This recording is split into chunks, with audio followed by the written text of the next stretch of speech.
অভিজিৎ গঙ্গোপাধ্যায়, আপনি তো সভ্যতার সমস্ত সীমা ছাড়িয়ে যাচ্ছেন।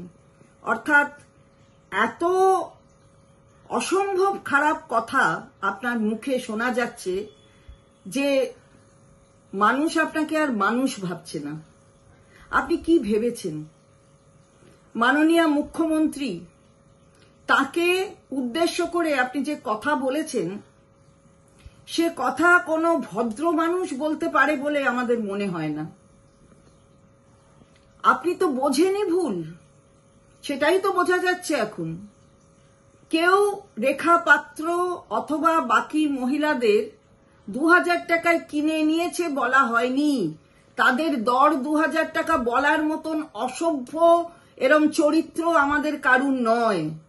আমরা যেটা অভিযোগ করেছি সেটা হচ্ছে যে তাদের ভুল বুঝিয়ে তাদের 2000 টাকা হাতে দিয়ে ঘুটি করা হয়েছে একটা চক্রান্ত করার জন্য।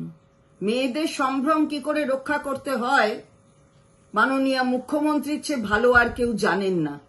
আপনি তো দেখছি মহিলাদের সবকিছু জানেন, কে বিউটি পার্লারে কি করে, কে সৌন্দর্যায়ন মহিলাদের তার সম্পর্কে, তাদের কারা কারা তার সঙ্গে যুক্ত, আপনি সব জানেন। আপনি আসলে মহিলাদের সব খবর রাখছেন দেখছি। বাহ, কি সুন্দর অভিজ্ঞতা আপনার। তবে আপনাকে বলতে চাই, এই ধরনের ভদ্রতার সীমা তার মধ্যে থাকুন, পেরিয়ে যাবেন না। এগুলো তো আঙুল আপনার দিকে উঠবে।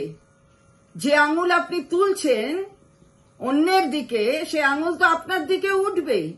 আপনি তো বিচারপতির আসনে বসে আপনি তো বলে দিয়েছেন যে আপনি কাদের সাথে কথা বলছিলেন, কাদের সাথে আপনার বার্তালাপ হচ্ছে। শুধুমাত্র একটা নির্বাচনে প্রতিদ্বন্দ্বিতা করছেন, নির্বাচনে জয়লাভের আশায় এই ধরনের কথা বলবেন না। বাংলার মানুষ এটা মেনে নেবে না। আপনি ভদ্রতা শিখুন, ভদ্রভাবে কথা বলুন, এটাই আপনার কাছে আমার বলার। সুতরাং একটু ভালোভাবে কথা বলবেন, ভদ্রভাবে বলবেন।